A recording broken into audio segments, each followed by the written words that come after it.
नमस्कार, जय श्री कृष्ण। आसो लव ज्ञान यूट्यूब चैनल में आप सभी का स्वागत है। फ्रेंड्स, हम जानेंगे कि जब सो जाएंगे देव तो पृथ्वी का यानी संसार का संचालन कौन करेगा। तो जब सो जाएंगे देव तो कौन चलाएगा संसार। देवसैनी एकादशी के दिन से और देव उठनी एकादशी तक जो भगवान विष्णु है वो योग निद्रा में चले जाते हैं और देवसैनी एकादशी जो 17 जुलाई को है उसी दिन से चातुर्मास है वो शुरू होता है। तो देवसैनी एकादशी 17 जुलाई को है, तो इस दिन से लेकर और कार्तिक शुक्ल पक्ष की एकादशी यानी देवोत्थान या देव उठनी एकादशी तक भगवान विष्णु है जो क्षीर सागर में आराम करते हैं, जिसे चातुर्मास कहते हैं।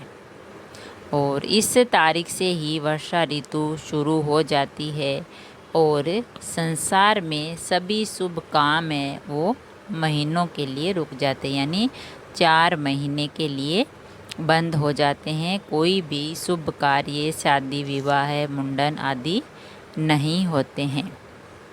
4 महीने में भगवान विष्णु बैंकुट को त्याग कर पाताल लोक में अपने भक्त दैत्यराज बलि के घर पर विश्राम करते हैं। जैसे ही प्रकृति फिर से खुद को नए रूप में बदल लेती है, विष्णु फिर संसार का पालन करने के लिए जाग जाते हैं। तो इन 4 महीनों में शुभ कामों के साथ साथ किसी भी दूसरी जगह आने जाने की भी मनाही होती है और बारिश का भी मौसम होता है इसीलिए। और फिर चातुर्मास शुरू हो जाता है।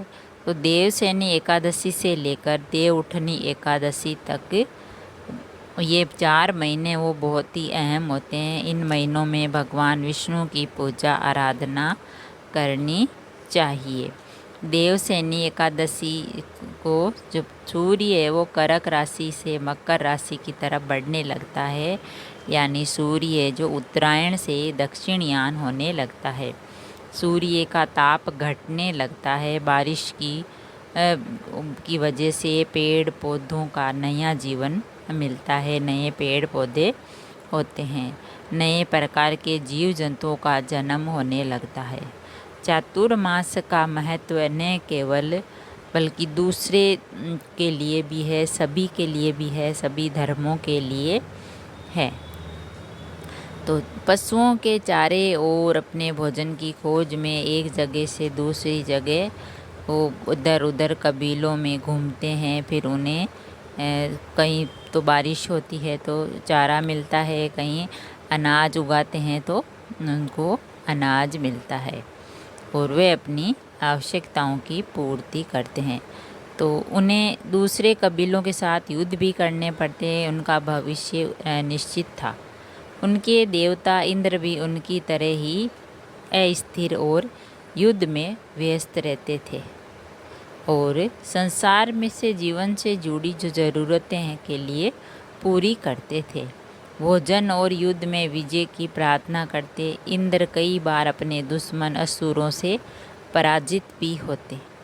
उनका सिंहासन भी अस्थिर रहता, लेकिन जैसे ही उनके अनिश्चित भविष्य का उनको डर खत्म हो गया और अपने भविष्य और अपने जो साथी है, अपने जो देवता है उनकी चिंता करने लगे, पृथ्वी लोक की जो चिंता करने लगे। तो विष्णु उन्हें परलोक में स्थिर स्थिति यानी मोक्ष दे सकते हैं और देवताएं विष्णु भी शयन करते हैं इन 4 महीनों में। विष्णु जब शयन करते हैं तो ब्रह्मा, शिव और आधा शक्ति चातुर्मास में सृष्टि की सारी शक्तियाँ अपने हाथ में ले लेते हैं और ब्रह्मा का काम है सृष्टि का निर्माण करना। चातुर्मास का काल है वर्षा ऋतु का काल होता है। तब प्रकृति में एक नए जीवन की सृष्टि होती है। इसमें प्रकृति के एक भाग में संहार का काम चल रहा होता है, यानी भगवान शिव भी सक्रिय रहते हैं। इसी महीनों में सावन महीना आता है और सावन महीने में भगवान शिव की पूजा आराधना करते हैं, व्रत करते हैं और कावड़ लाते हैं और भगवान भोलेनाथ की पूजा आराधना करते हैं। और फिर भगवान शिव है जो साक्षात भक्तों को दर्शन देते हैं। और जब परम पुरुष विष्णु सो जाते हैं तो आधा शक्ति यानी प्रकृति सृष्टि का काम संभालती है। सत्व, तम और रजस गुणों से युक्त आभा शक्ति प्रकृति का काम ही संसार की सृष्टि करना है। जब सृष्टि का निर्माण पूरा हो जाता है तो विष्णु योग निद्रा का त्याग कर फिर से सृष्टि का पालन करने के लिए योग निद्रा से जाग जाते हैं। तो फ्रेंड्स, जब सो जाते हैं देव यानी भगवान विष्णु तो पृथ्वी का जो संचालन है वो ब्रह्मा, शिव, विष्णु, आद्या शक्ति, ब्रह्मा, शिव जी और आद्या शक्ति है ये करते हैं।